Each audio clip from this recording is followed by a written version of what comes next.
Hello, welcome back to Anthem, Andari and the Theater of the Mind. Kali ini pengen bahas Healing Anthem yang part keempat bersama kesayangan aku, Imam Darto. Apa kabar? Baik. Gila, kapan terakhir kali kita ketemu? Berapa ya, Tok? Ini mic boleh harus segini. Harus dekat. Harus gini. Janganlah. Ntar ludah lo muncrat bau. Coy, ini bekas orang lain lagi gitu. Maka. Tok. Apa kabar? Baik, gini Tok. Gue tuh waktu gue training, itu kan gue sebenarnya baru kenal lo itu di Prambors sih, kan dia senior gue di Prambors kan. Dia tuh Oh iya benar, satu off. angkatan ya? Bukan satu angkatan kita ya? Lo kan sama Panda sama Oki, gue sama Ben sama Bocil. Iya benar. Darto itu adalah salah satu penyiar favorit gue.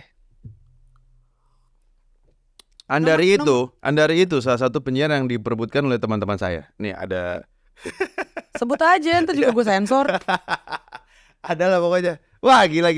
Itu sampai bos utama saya tuh yang punya Prambors sampai bilang, lo itu jangan di piring sendiri, lo pada di piring sendiri, gitu katanya. Cheers dulu lah. Apaan cheers? Oh ya cheers. Coy, kopi kurang. Funky. Brutal. Jadi tuh dulu kita punya bos, namanya Mas Malik sama Mas Imran. Tapi Mas Malik itu terlalu sibuk di luar. Terus yang deket sama kita tuh Mas Imran. Even gue itu pertama kali seleksi, itu gue lewat Mas Imran. Lo tau, kita kan seleksi kan bertahap sampai akhirnya interview Mas Imran. Lo di interview kan? Kita cerita ya. Gue masuk ruangan ya, dia udah ketawa ngeliatin gue dengan kursi bosnya dia gini. Ini orang kenapa ya? Emang muka gue kayak badut? Apa cemong? Lipstick gue di sini apa gimana? Halo Mas, gitu kan. Saya Andari. Mas Imran apa kabar? Mas Imran udah dengar main motor ya? Bapak saya juga main motor. Akhirnya jadi ngomongin motor. Gue bingung. Gue kagak ngerti motor. Gue alihin lah. Jadi Mas, gimana nih ketawa-tawa mulu nih? Akhirnya gue curhat. Mas, saya itu kan baru masuk kuliah. Berat ya Mas ya masuk kuliah. Kayak saya ninggalin teman SMA saya gini. Tapi Mas itu suka ngomong banget Mas. Menurut Mas saya cocok gak siaran di radio? Cocok lah. Ketawa-tawa doang deh. Mas ketawa mulu Mas, saya pulang ya. Ya udah pulang. Akhirnya keterima. Nah lu gimana cerita lo? Halo Mas gitu. 50.000 per jam. Aman Mas. Itu. Langsung dealing. Ya, jadi yang penting saya tuh affordable. Begitu. Mas saya yang lain 125, saya 50.000 per jam. Aman. Oke, sip, Mas. Lo kan pernah siaran DJ. Keren lo lagu lo. Gue pertama tahu lagunya Sneaky Sound System yang Tiesto di remix tuh dari lo. Dari kan gue liat playlist kan. Groove Armada apa sih? Groovism. Hih gila. Gue dengerin kan pas lagi iklan. Benar tuh gue punyanya yang versi EDM Tiesto itu yang terlalu kenceng kan, yang gak diterima semua orang. Lu punya versi house-nya men. Kok lu dapet terima lu? Lu bajak kan? Pergaulan. Iya sih gue bajak. Waktu itu kan belum ada beli lagu-lagu dan segala macam. Jadi kita apa sih waktu itu lemon grass. Bukan apa sih? Serai dong. Bukan apa sih aplikasinya tuh yang buat narik lagu apa ya? LimeWire. Oh iya. Enggak, dulu ada lagi bear gitu. Enggak, sebelum itu LimeWire ya. Tahu enggak LimeWire? Sebelum LimeWire wear yang bentuk lemon kan, ada yang bear apa gitu. Underwear apa underwear gitu. Underwear. LimeWire itu era tahun berapa ya? 2000-an lah. Gue nonton serial playlist Kak. Serial playlist. Judulnya di playlist tentang Spotify. Enggak tahu. Gue ceritain nih. Jadi waktu itu jangan spoiler tapi dong. Enggak. Jadi waktu itu si orang ini pemeran utamanya dia tuh kayak ibunya sakit. Terus dia tuh kayak gajinya kecil lah. Terus dia tuh pengen dengerin lagu, tapi streamingnya lama banget. Padahal dia seneng musik. Karena musik ya buat dia chill lah segala macam. Gara-gara dia ngerasa resah, dia bikin lah Spotify. Cuma gara-gara nyokapnya mau dengerin lagu. Enggak, nyokapnya sakit. Dia butuh duit kan, tapi dia gak punya duit. Akhirnya dia suka musik. Terus dia datang ke pub gitu dengerin artis yang gak terkenal tapi suaranya bagus. Kenapa lo gak bisa didengerin orang-orang ya gitu ya? Gila ya. Akhirnya dari situ terciptalah si Spotify. Gue tuh nonton itu 6 episode deh dalam satu malam. Di Netflix. Di mana? Ada Netflix. Seru. Keren lah. Sejarahnya Spotify dan orangnya masih hidup kan. Lo kawin umur berapa sih? 25. Pas dong, gue juga 24 mau ke 25. Pas banget 25 kan. Tika?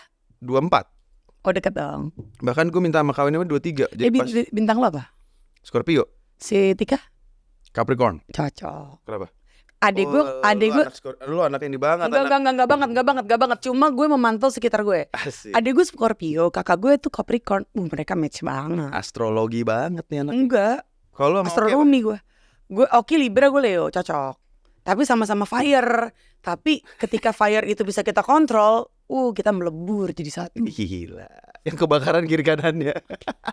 Ini kan lagu healing anthem pertama lo, Tick Band terbaik untukmu. Kenapa tuh?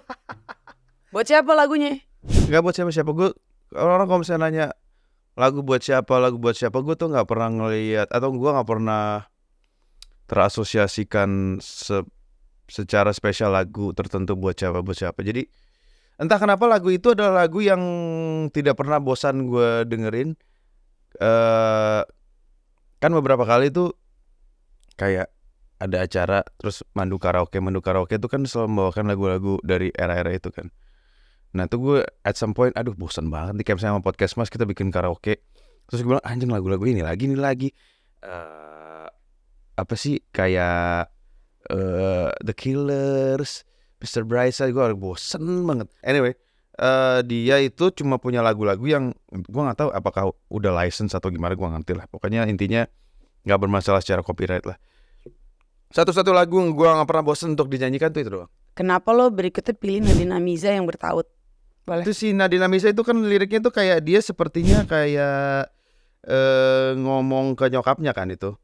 Bun, hidup bagaikan bajingan gitu kan. Itu kayak dia tuh mengadu ke nyokapnya, terus dia juga bilang sama nyokapnya aku tuh masih butuh kamu loh. Aku masih butuh kamu sampai karena dunia tuh apa ya? Dunia tuh jahat lah gitu loh. Ini kan bun aku masih tak mengerti banyak hal, semuanya berenang di kepala gitu. Terus keras kepalaku sama denganmu, caraku marah, caraku tersenyum. Nah itu pas di situ tuh gue tuh sangat relate ke nyokap gue. Kan lo anak terakhir nih. Kakak lo ada berapa? Ada 5. Cok, balonku. Lo anak 6. Iya. Masa lo kakak gue ada 5, gue anak ke-10 tuh otaknya di mana logikanya? Kakak lo berapa? 5. Lo anak ke-6. Wah, masa sih? Bukan, saya anak ke-10. Tengah-tengah tuh ada nyelip tuh 4 orang tuh, enggak tahu anak siapa tuh orang tuh. Enggak gini tuh. Kakak gue ada 5. Karena gini gue pikir lo anak 5. Kan gue bilang kakak gue 5. Enggak, sebelum gue Oh iya, iya gue anak 6. Gue pikir kakak lo cowok semua. Apa rasanya lo punya kakak cowok 5? 5. Apa rasanya? Menarik karena gue bisa banyak contoh dari mereka. Keren. Contoh tuh contoh baik dan contoh buruk ya. Jadi yang baik gue contoh, yang buruk gue contoh juga. Lagu lo berikut nih ya, Fred Again and Obong Jayar. Ngomongin itu kita. Obong Jayar siapa ya? Itu dia penyanyi dari Afrika, penyanyi African American. Nyebutnya gitu. apa? Obong Jaya. Obong Jaya. Kok gitu banget sih? Ya begitu. Judulnya Adore You. Lo adore siapa? Orang yang paling lo adore toh? Almarhum kakak gue. Kakak lo ada yang udah meninggal. Udah yang nomor yang pertama. Oh iya? Kakak tersayang lo ya? Iya. Kenapa tuh? Karena Covid yang Delta. Wah itu gila sih, waktu Delta tuh crazy banget. Itu kan yang umur berapa tuh? Gelombang yang inget kalau yang waktu itu viral yang pada di ambulans pada ngantri itu. Ya itu termasuk gelombang itu, cuma kita berhasil minta tolong dong jangan dikuburin di situ gitu. Misalnya kuburin ditumpuk aja ke nyokap gue, alhamdulillah bisa. Gitu. Kalau enggak beda berapa tahun sama nyokap meninggal ya? 3. Oh enggak dong, lumayan jauh ya. Oh ya udah, karena kan minimal 3 tahun baru bisa numpuk kan. Kayak nyokap gue sama nenek gue. Udah lumayan jauh. Iya jadi gini, dia inspired lo apa? Dan dia umur berapa waktu itu meninggal? Dia itu yang menggantikan figur bokap gue. Iya dia umur berapa meninggal ya? 50 berapa ya? 58 apa ya? Atau 53? Ya around that jauh age lah. banget. Pokoknya kalau nggak salah 58 deh. Oke. Apa yang bikin lo tuh ngefans sama dia? Apa yang dia inspiring ke lo? Dia itu menyelamatkan gue. Apanya? Jadi memang dulu tuh gue kan karena bokap meninggal di umur 9. Jadi gue diasuh oleh kakak-kakak gue gitu. Kakak yang nomor 1 tuh dia berdiri sendiri lah. Nah, kakak 245. Iya benar, 245 itu membentuk satu geng sendiri. Pokoknya yang mencar satu sendiri, 3 sendiri. 3 fokus belajar, 1 fokus kerja, 245 partai. 245 tuh karena yang 2 itu punya usaha. Yang 3 kerja apa tuh? Yang 3 tuh kerja di bank. Jadi 1 kerja di, pokoknya bener, yang 3 tuh kerja di bank, 245 partai. Tapi nggak kerja?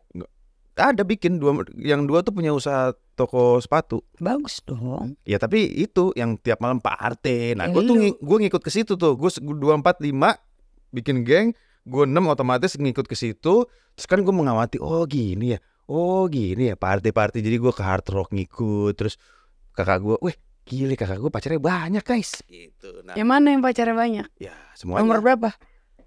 Jadi yang gue pernah waktu itu, karena dia punya 2 rumah yang cuma, ini rumah buat ada toko, ini rumah buat ditinggalin, terpisah beberapa rumah. Sempat waktu itu kucuk bawa pacarnya, terus mam kamu temenin ini ya, kenapa? Soalnya pacarku yang itu mau datang. Oke gitu. Jadi gue Nyokap lo baik banget. Oh, Imam Darto. Iya mam kamu ini ya, oke gitu. Karena dia melihat, wah nih Imam kalau ngikut si 245 nih berantakan nih, ditarik lah gue ke Bekasi. Sendirian? Lo tinggal sendiri di Bekasi? Bukan, gue tinggal sama ikut kakak gue jadinya. Yang Nomor 1. Nah udah dari lo situ dirawat? baru diajarkan tentang, oh gitu lo jadi laki-laki yang benar tuh begitu ya gitu. Lo SD di mana tuh? Di Asisi. SMP? Asisi juga. SMA? Sama di PL Panguduluhur. Kenapa kok bisa masuk PL? Kenapa? Pengen tahu kenapa pilih itu. Karena kayaknya kakak-kakak gue tuh udah mau ngeliat, kan jadi gini, mereka mungkin karena mereka melihat ke dirinya masing-masing ya. Mereka tahu setannya tuh apa, demons-nya tuh masing-masing apa gitu. Oh ya? Ada yang demons-nya di keluarga kita drugs, ada yang demons-nya dishonesty atau tidak jujur gitu. Nah dia kayaknya, kakak gue ngeliat, ini kayaknya ini anak setan ini perempuan nih. Jadi masukin ke PL aja deh yang, karena kalau ada sekolah yang ada perempuannya dia distract nanti. Masukin PL. Itu siapa yang punya sensing itu? Yang nomor berapa? Nomor 4 kayaknya. Pas banget nih lagu lo berikutnya Sabrina Carpenter Espresso. Yang mana tuh Tok? Lugenami, lugenayo, naname espresso, mana hemi, mana hayo, mana espresso itu. Lagu dari mana tuh? Lu tau lagu dari? Yang itu. Keren nih. Nani. Enggak, kalau tahu lagu itu dari mana? Kan gue gaul. Dari Iya anak sih. gue sih. Anak gue itu yang dengerin. Anak lo yang mana? Bagus juga nih. Tapi wah, eksplisit. Kamu kenapa dengerin lagu eksplisit? Anak lo yang mana? Anak gue yang bocil-bocil yang 2 itu, si Zafa Malet. Tok, di antara 3 anak lo, perannya di mata lo apa aja? Perannya. Juno perannya apa sih di mata lo? Kayak kakak-kakak lo tuh punya peran masing-masing kan? Kayak lo ngasih dapat belajar dari mereka, pembelajaran. Kalau dari Juno apa? Juno tuh temen yang bisa sahabat gitu. Oh ya? Udah di level itu karena dia kan udah 15 tahun tuh. Gitu. Dan ya bisa temen aja, kayak misalnya bisa bro-broan gitu, kayak mau kemana lo gitu, bro lagi ngapain bro gitu, lagi di ini bro, di rumah temen bro gitu. Lo deket banget. Lumayan. Lo kegiatan bareng sama dia apa biasanya? Yang bener-bener mungkin terdengarnya simpel tapi lumayan apa ya, lumayan sering kita lakukan tuh, kita ngadu PS5, ngadu bola. Nah terus kalau anak lo yang kedua, Zafa, dia itu ini apa namanya, kopiannya gua banget gitu. Jadi banyak hal, anjing ternyata gue sebegitu ribetnya dulu sama nyokap gue ya gitu. emang dia ke nyokapnya gimana? Dia ketika gimana? Maksudnya, wah ternyata gue dulu kayak begini ya, ngeselinnya, terus juga troublemaker ya, biasa anak tengah. Biasanya tuh anak nomor 2 tuh ngefans banget sama bapaknya. Emang iya? Oke, lagu lanjut nih. Oke. Give On Heartbreaker Anniversary. Oh iya. Itu gue baru-baru ini sih, justru itu sebenarnya kan lagu udah dari tahun 2022 apa ya. Cuma entah kenapa baru dapat enaknya itu gara-gara kadang-kadang kalau misalnya kita dengerin lagu tapi nggak ada visualnya, makanya music video itu penting banget. Karena you get a sense of the singer, you get a sense of how he sings the song, terus juga you get a sense of what's the song about, terus how it impacted a lot of people kan. Nah Gue udah dengerin lagu itu tapi cuma kelewat. Nah karena gue ngeliat Tahun berapa toh apanya dengerin lagu? baru-baru ini, maksudnya ya kan dari tahun 2022 ya tahu ada lagu itu. Terus tapi gara-gara gue ngeliat klip dia nyanyi di depan, Dia bikin video klip di tahun 2022. nggak tahu gue. Pokoknya dia nyanyi di sebuah festival. Oke. Dokumentasi. Iya, terus dia nyanyi di depan ya of course ribuan orang. Terus dia nyanyinya bawa gelas wine gitu, santai aja nyanyi sambil si Heartbreak Anniversary. Terus semuanya cewek-cewek itu wah nyanyi from the top of their lungs gitu tentang, nggak tahu itu it speaks aja. Terus begitu gue dengerin lagi ternyata wah enak juga nih lagunya. Tentang ini sih, tentang perpisahan. Bacain liriknya toh. Yang paling fundamental aja. Fundamental Heartbreak Anniversary. Gila. Dia itu penyanyi berkulit hitam. Terus dia tuh kayak ini, it reminds me of Sam Smith suaranya. Lu tau gak? Tahu lah. Lagunya tau gak? Enggak. Oke. Liriknya itu nih. Balloons are deflated, guess they look lifeless like me. We miss you on your side of the bed. Still got your things here and they stare at me like souvenirs. Don't want to let you out of my head. Intinya sih dia nggak bisa move on dari pacarnya yang meninggalkan dia gitu. Lo nggak bisa move on dari apa? Nggak mesti cewek ya? Mungkin kehilangan kakak gue kali. Karena itu yang 4 lain masih ada? Masih.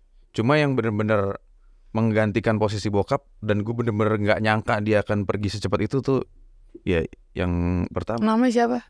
Mas Jati. Gitu. Nama panjangnya? Jati Pramono. Siapanya Ardito ya? Ardito bener. Mungkin jangan-jangan itu kakaknya Ardito kali ya. Wah berarti bukan kakak gue dong. Wah gila juga ya. Tadi gue belum nanya tentang anak cewek lo sih. Oh iya. Apa arti dia buat lo? Perannya apa buat lo? Siapa namanya? Aleta. Katanya kan gue denger kalau bapak tuh punya anak cewek, dia tuh kayak berubah. Lo gitu nggak? Berubah dari segi apa nih? Berubah jadi lebih humble, lebih kayak rajin di rumah. Oh iya sih. Itu nggak pas anak cewek doang sih. Maksudnya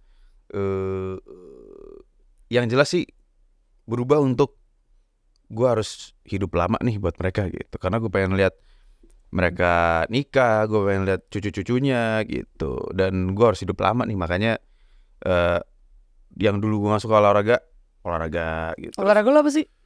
Sekarang kalau gak treadmill, lari, weightlifting gitu-gitu, kardio. Si Aleta hobinya apa? Dia mager. Dia anak mager. Hobinya tuh bikin-bikin DIY, gambar-gambar, bapak aku bikin ini. Tiba-tiba dibikin apa sih, kayak karakter yang bisa ditempel-tempel, tapi bikin sendiri gitu, gambar gunting-gunting gitu.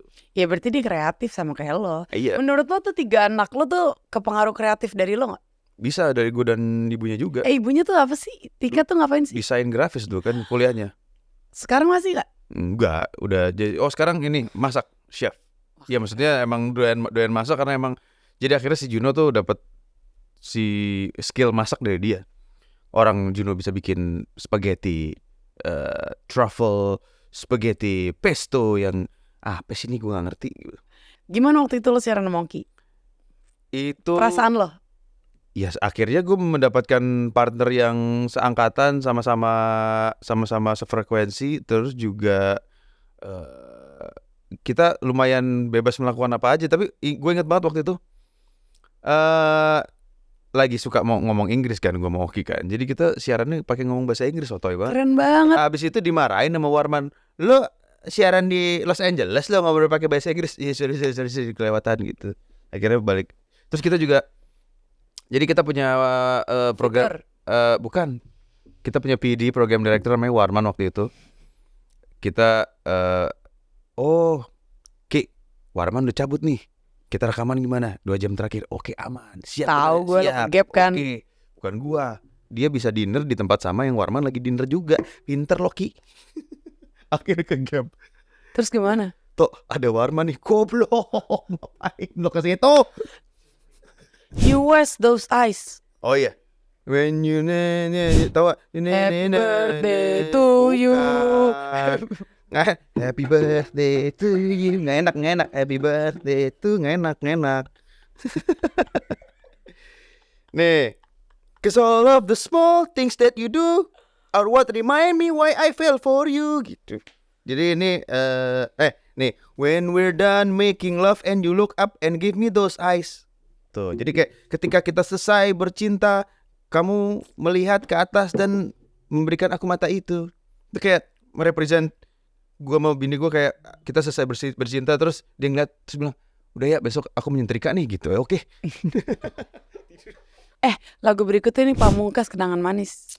Ya tiba-tiba ya itu kadang-kadang kenangan manis bersama lagu. Kenapa lagu itu? Apa? Kenapa lagu itu? Enak aja, maksudnya dung dung dung nih gue liriknya juga enak aja si Pamungkas. Gue tahu dia tuh suaminya Bu Mungkas kan. Aduh, baru tuh jokesnya tuh, gila jokesnya mantep banget itu. Biasa aja tuh. Kenangan manis lirik ya, nih. Untuk sementara sampai berjumpa, bersama-sama bercanda lagi. Kenangan manis di hari ini jadi alasan untuk kembali gitu. Ini kayak bring back all those memories gitu. Karena kan kita di umur segini nih, umur 40 gitu, kadang-kadang ada yang bilang puber kedua, tapi sebenarnya itu lebih ke rindu masa-masa dimana ini kayak kan midlife tuh. Ada kita rindu nih berasa karena 40 tuh kalau menurut gue ya, kayak kita berasa anak-anak tuh udah gede. Umur lu 41 ya? Terus Anak-anak udah gede, udah bisa dilepas. Terus gue jadi punya lebih banyak waktu untuk gue spend untuk melakukan hal-hal lain selain anak-anak gitu. Makanya rindu dengan partying, rindu dengan momen-momen itu. Tapi kadang-kadang begitu party lagi anjing jompo juga nyet. Tok, berikutnya nih Naif, Benci Untuk Mencinta. Ini tuh menurut gue tuh legend. Dan gue sedih Naif bubar. Iya. Gimana pendapat lo? Kenapa lo pilih lagu ini dan pendapat lo tentang Naif gimana? Naif tuh apa ya? Naif. Naif tuh ya naif men. Kita gua ya pasti orang-orang yang seumuran dengan gua tumbuh dewasa dengan lagu-lagu mereka gitu. Yang kita di pensi ngeliatin mereka tertakjub-takjub. Gue sendiri personally Ku pernah punya mobil balap masih gondrong kan ku sendiri. Iya, masih gemuk banget gitu kan. Nah. Sekarang ganteng banget David Naif ya? Si Bayu kan. David. Iya benar, David Bayu. Iya David Bayu. Maksudnya gue nge-gym mulu kayak. Journey-nya yang gue ngeliatin mereka di atas panggung takjub banget SMA, terus sampai gue bisa ngobrol di Prambors Radio, sampai sekarang temenan sedekat itu, bisa WA-WAan sama David, itu lebih apa ya, kayak gila aja sih gitu. Surreal Joten-Jotan. Surreal Saputra, Surreal Insomnia. Ya betul itu. Terakhir ya, perjalanan healing lo gimana tuh? Dan lo mulai dengar kata healing tuh dari kapan? Healing kan gue baru dengarnya kan baru pandemi. Iya kan baru semua orang gitu aja, karena si Gen Z dan yang menciptakan itu kan, kayak dulu kita nggak pernah hilang Gen Z hilang mulu kan. Iya yang healing nggak pernah. Proses healing menurut gue itu adalah sebuah proses yang tidak pernah berhenti, karena ya gue nggak tahu about your fifth dimension ya, tapi menurut gue tidak pernah ada satu masa yang lo nggak struggle untuk sesuatu, lo nggak striving untuk achieve something gitu. Kan emang life is a process, healing is a process, self love is a process. Nggak pernah berhenti kan menurut gue. Jadi healing favorit lo tuh ngapain? Naik motor? Bisa naik motor, tapi bersama keluarga sih, karena bersama keluarga. Traveling. Dan traveling and being present aja, karena gila keren banget. Oh iya. Ya karena nggak setiap saat kita bersama keluarga kita present. Kadang-kadang kita bersama keluarga otaknya kemana-mana. Iya sibuk kerja apa. Untuk being present aja adalah sesuatu yang lo harus work on it gitu. Gue tuh salut ya, lo tuh sebagai bapak tuh keren lo tuh. Karena lo tuh bisa menjaga keluarga lo, anak lo 3, terus lo kayak being a fun father, lo tuh yang kayak being authentic. Anak lo tahu lo apa adanya. Lo nggak jaim, banyak lo orang tua jaim, lo nggak mau ketahuan jeleknya di depan anak-anak. Bagus. Sedangkan lo anak lo ngeliat lo kan udah jelek aja mukanya. Crazy. Tapi gini, lo healing muka lo nggak sih? Iya dong. Lo ngapain perawatan lo? macem-macem bro. Apa aja? Pokoknya setiap klinik yang nawarin endorse gue terima. Asalkan gratis, silakan. Selama ini nggak pernah bayar. Nggak pernah lah. Keren. Gila lo. Kalau untuk arti healing buat lo apa?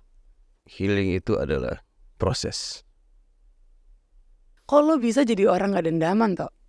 Ya salah. Sebenarnya gue di hal-hal tertentu gue dendam. Tapi gue dendamnya tuh untuk oke, gue kasih lihat ya bahwa nanti suatu saat gue akan lebih baik gitu. Atau misalnya oke, gue tunjukin ya gitu. Dari dulu kan lo kreatif ya. Lo itu kayak penyiar, lo bikin skrip, lo bikin program groovism, lo juga bikin fitur-fitur, lo juga selalu spontaneous. Lo kalau siaran tuh ya nggak pakai pointers bahkan gitu kan. Kok bisa sih tuh? Ya karena dimentorin banyak orang-orang hebat sih. Siapa? Ya kan penyiar-penyiar Angga, Siapa lagi? Angga, terus Irfan di Prambors. Pokoknya Prambors tuh sekolah banget. Gua pasti lu juga ngerasain. Iya. Prambors tuh sekolah buat Enggak, Angga, Irfan, siapa lagi? Udah. Angga, Irfan, Nemo. Oke. Banyak lah. Mas Imran? Mas Imran terutama. Oh ya? Mas Imran. Mas Imran ngajarin apa? Mas Imran tuh dia mencontohkan sih. Maksud gue kayak gue ngeliat anjing nih orang keren banget ya. Dia punya radio, udah berumur tapi kayak nggak berumur, masih muda, masih tahu tentang hal-hal yang trendy masa kini, naik Harley, naik Jeep.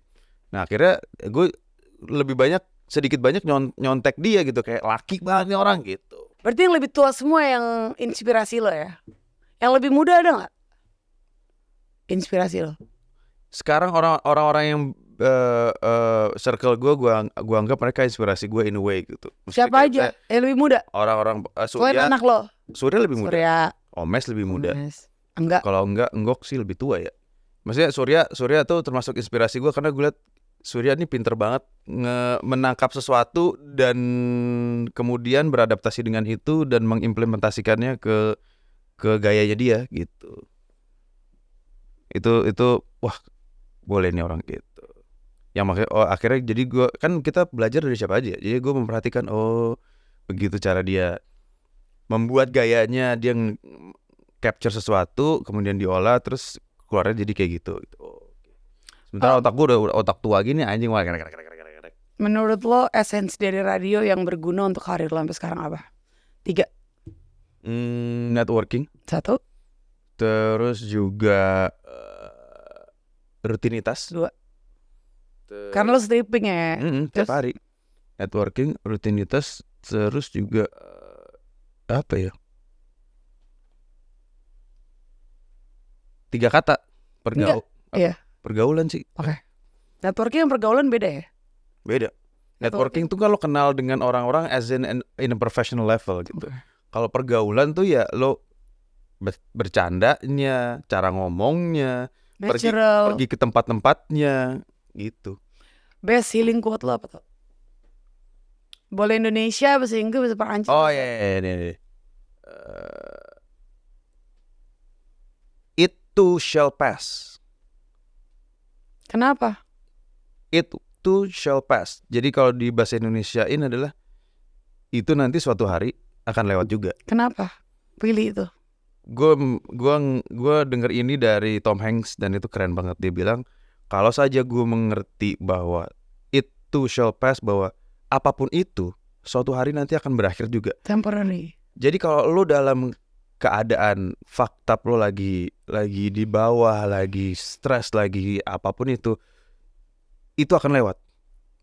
Begitu juga sebaliknya, kalau lo merasa bahwa you figure things out, lo lagi di atas, kerjaan lo baik-baik aja, keluarga lo baik-baik aja, hubungan lo baik-baik aja, itu juga akan lewat suatu hari nanti. It too shall pass. So be ready. Nah kalau lo udah tahu paham itu, jadi no matter what condition you are, you will always be humble gitu. Poinnya itu. Pantesan lo humble banget sekarang.